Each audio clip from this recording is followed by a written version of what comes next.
Hi friends, transvaginal scan அல்லது internal scan அப்படின்ற இந்த ஸ்கேன் பத்தி தான் இந்த வீடியோல நம்ம டிஸ்கஸ் பண்ண போறோம்.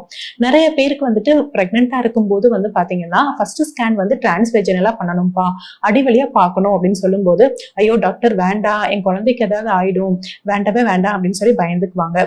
ஸோ அந்த டிரான்ஸ்வெஜினல் ஸ்கேன்னால குழந்தை பாதிப்படையுமா அப்படின்னா நிச்சயமா இல்லைங்க. இப்போ குழந்தை இல்லைன்னு சொல்லி வர நிறைய பேருக்கு இந்த டிரான்ஸ்வெஜினல் ஸ்கேன் பண்ணணும் அப்படின்னு சொல்லுவோம். அப்பதான் யூட்ரஸ் ஓவரிஸ் கரெக்டா தெரியுங்க. அப்படி பண்ணணும்னு சொல்லும் போதும் நிறைய பேர் பயந்துக்குவாங்க. டாக்டர் என்ன டாக்டர், கல்யாணம் இப்பதான் ஆயிருக்கு, நாங்க ஜஸ்ட் உங்ககிட்ட கன்சல்டேஷனுக்கு தானே வந்தோம், எதுக்கு அடிவழியா பாக்குறீங்க, அப்டாமினலே பாருங்க அப்படின்னு நிறைய பேர் சொல்லுவாங்க. அந்த டிரான்ஸ்வெஜினல் ஸ்கேன் எதனால அடிவழியா பார்க்கணும், அதற்கான இம்பார்ட்டன்ஸ் என்ன, அதற்கான பெனிஃபிட்ஸ் என்ன அப்படின்றத இந்த வீடியோல நம்ம டிஸ்கஸ் பண்ணலாம். நான் டாக்டர் சவிதா அசோக், சக்தி கருத்தரிப்பு மற்றும் டெஸ்ட் பேபி சென்டர். எங்களோட மற்ற வீடியோஸ்க்கு சக்தி ஃபர்டிலிட்டி அப்படின்ற யூடியூப் சேனல்ல இருக்க பிளேலிஸ்ட்டை பாருங்க. ஸ்கேன் பாத்தீங்கன்னா நம்ம ரெண்டு விதமா பார்க்க முடியும். ஒன்று transabdominal scan and transvaginal scan அப்படின்னு சொல்லுவோம்.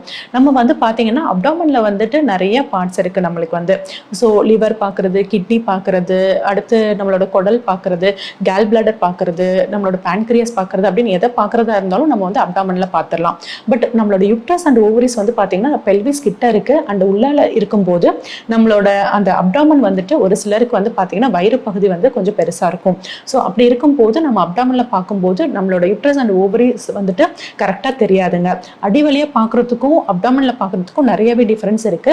அடிவழியா பார்க்கும்போது இன்னுமே நம்மளுக்கு ரொம்ப கிளியரா தெரியும். ஏன்னா நம்ம அதை பக்கத்துல போய் ஃபோக்கஸ் பண்றோம். அது மாதிரி பாத்தீங்கன்னா நம்மளோட அப்டாமின் லேயரும் பாத்தீங்கன்னா ஃபேட்டா இருக்கும் இல்லைங்களா. ஸோ அப்படி இருக்கும்போது கரெக்டா நம்மளுக்கு ஒரு சில அனாமலிஸ் தெரியாம போறதுக்கும் சான்சஸ் இருக்கு. ஸோ யூட்ரைன் ஸ்கேன் பார்க்கணும் அப்படின்னா டிரான்ஸ்வெஜினல் ஸ்கேன் தான் பெஸ்ட் ஸ்கேன்.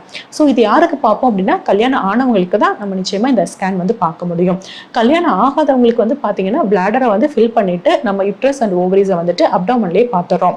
ஸோ மேரேஜ் ஆனவங்களுக்கு பாத்தீங்கன்னா டிரான்ஸ்வெஜினல் ஸ்கேன் ரொம்ப சேஃபானது, நல்லாவும் நம்மளுக்கு எதையுமே எடுத்து காட்டக்கூடிய ஒரு ஸ்கேன் டிரான்ஸ்வெஜினல் ஸ்கேன். ஒன்ஸ் பிரெக்னெண்டா இருக்கீங்கனாலும் நீங்க பயப்பட வேண்டாம். இந்த டிரான்ஸ்வெஜினல் ஸ்கேன்னால உங்க குழந்தை எந்த பாதிப்புமே வராது. ஃபர்ஸ்ட் பாத்தீங்கன்னா டிரான்ஸ்வெஜினல் ஸ்கேன் எதுக்கு பிரெக்னன்சி அப்போ அட்வைஸ் பண்றோம், அதுக்குரிய பெனிஃபிட்ஸ் என்ன அப்படின்றத டிஸ்கஸ் பண்ணிடலாம். ஃபர்ஸ்ட் பாத்தீங்கன்னா ஃபர்ஸ்ட் பார்க்குற அந்த ஸ்கேன் பாத்தீங்கன்னா டிரான்ஸ்வெஜினல் ஸ்கேன் தான் பார்ப்போம்.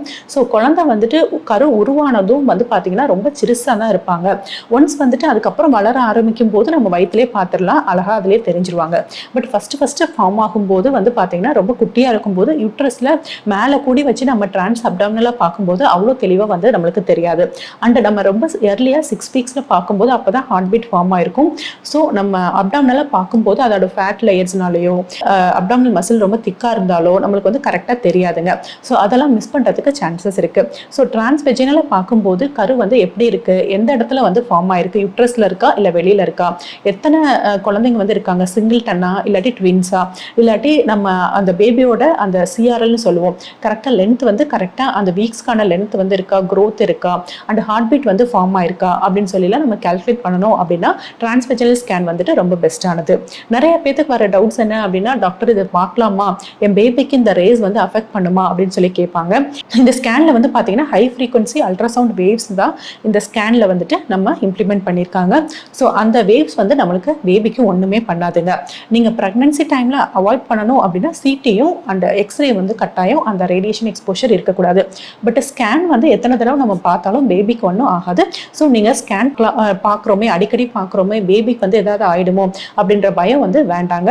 அல்ட்ராசவுண்ட் உங்க பேபிக்கு ரொம்ப சேஃபானது தான். நீங்க எத்தனை தடவை தேவைப்பட்டாலும் நம்ம பார்த்துக்கலாம். அடுத்து வாங்க இந்த டிரான்ஸ்வெஜினல் அல்ட்ராசவுண்ட் இன் இன்ஃபர்டிலிட்டி கப்பிள்ஸ்ல எப்படி யூஸ் ஆகுது அப்படின்னு சொல்லி பார்ப்போம்.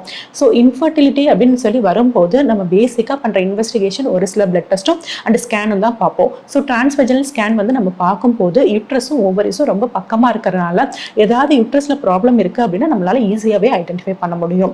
யூட்ரஸ்லயோ இல்லாட்டி ஓவரிஸ்லயோ இல்ல டியூப்ஸ்லயோ ப்ராப்ளம் இருக்கலாம்.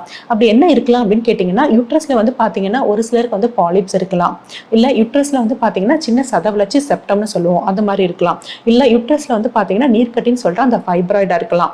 இல்ல ஓவரிஸ்ல பாத்தீங்கன்னா ஒரு சிலருக்கு சாக்லேட் கட்டி இருக்கலாம், இல்லாட்டி சிம்பிள் சிஸ்ட் இருக்கலாம்.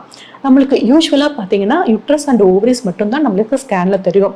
பட் இன்கேஸ் நம்மளுக்கு டியூப் ரொம்ப வீக்கமா இருக்கு, இல்ல புண்ணா இருக்கு, இல்ல இல்லை நீர் கோர்த்துட்டு இருக்கு இல்லாட்டி பஸ் மாதிரி கோர்த்துட்டு இருக்கு அப்படின்னா டியூபும் நம்மளுக்கு ஸ்கேன்ல தெரியும்.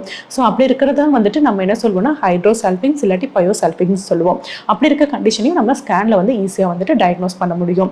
ஸோ இன்ஃபர்டிலிட்டி கப்பிள்ஸ்க்கு வந்துட்டு இந்த ஸ்கேன் வந்து ரொம்ப முக்கியமானது அண்ட் ரொம்ப அவசியமானதும் கூட. ஒரு சில யுட்ரைன் அனாமலிஸ்லாம் வந்துட்டு ஸ்கேன்லேயே நம்ம நல்லா டயக்னோஸ் பண்ணிடலாம். நான் சொன்ன இந்த சிப்டம் அப்படின்றதுலாம் வந்துட்டு யுட்ரைன் அனாமலி அப்படிலாம் இருந்தது அப்படின்னா அதை கரெக்ட் பண்ணாலே ஈஸியாக அவங்க கன்சீவ் ஆயிக்குவாங்க. ஸோ எந்த யுட்ரைன் அனாமலியும் சரி இல்லை ஓவேரியன் ப்ராப்ளமாக இருந்தாலும் சரி நம்ம ஸ்கேன்ல டயக்னோஸ் பண்ணி அதை கரெக்ட் பண்ணாலே ஈஸியாக வந்துட்டு அடுத்த குழந்தை கிடைக்கிறதுக்கு வாய்ப்பு இருக்கு. அந்த கல்யாணம் ஆனவங்களுக்கு இன்ஃபர்டைல் கப்பிள்ஸ் வந்து ஃபர்ஸ்ட் டைம் வரும்போது இந்த ஸ்கேன் பண்ணணும் அப்படின்னும் போது ரொம்பவே பயந்துக்குவாங்க. நீங்க பயப்படவே வேண்டாம். ஏன்னா உங்களோட யுட்ரஸையும் ஓவரிஸையும் தெளிவாக ரொம்ப பக்கமாக போய் நம்ம டயக்னோஸ் பண்ணுறதுக்கு ஹெல்ப் பண்ணுறது இந்த அல்ட்ராசவுண்ட் ஸ்கேன் தான். ஸோ இதை நீங்கள் தைரியமாக பண்ணிக்கலாம். அண்ட் உங்களுக்கு வந்து ஃபாலிகுலர் ஸ்டடி பண்ணணும் அப்படின்னாலும் அடுத்தடுத்து உங்களுக்கு வந்து டாக்டர்ஸ் வந்துட்டு 10th டே 12th டே 14th டே அப்படின்லாம் பார்க்கறதுக்காக இந்த டிரான்ஸ்வெஜினல் ஸ்கேன் தான் வந்துட்டு உங்களுக்கு அட்வைஸ் பண்ணுவாங்க. ஸோ அந்த மாதிரி டைம்லையும் வந்துட்டு நீங்கள் பயப்பட தேவையில்லை. இந்த ஸ்கேன்னால கர்ப்பப்பைக்கு எந்த பாதிப்பும் வராது. ஸோ நீங்கள் ப்ரெக்னெண்ட்டாக இருந்தாலும் சரி இன்ஃபர்டைல் கப்பிள்ஸாக இருந்தாலும் சரி இந்த ஸ்கேன் வந்துட்டு நம்மளுக்கு டயக்னோஸ் பண்ணுறதுக்கு ரொம்பவே ஹெல்ப்ஃபுல்லாக இருக்கும். நீங்கள் சேஃபான மெத்தடும் கூட தாராளமாக இதை நம்ம பண்ணிக்கலாம்.